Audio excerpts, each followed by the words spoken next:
روی دنا به ما مراجعه کرده با مشکل اینکه ماشین آب و روغن قاطی کرده که یکی از همکارا بهشون گفته که ایراد از واشر سرسیلنده.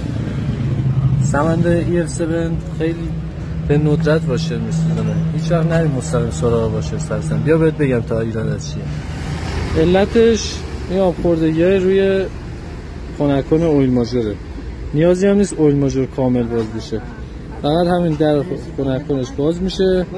اورینگاش هم حتما باید عوض شه. علت اصلیش همین اورینگ و آب خوردگی روی خنک‌کن اویل ماژورشه که ما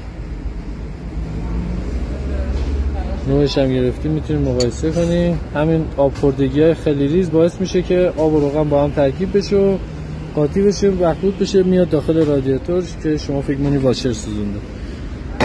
تمام.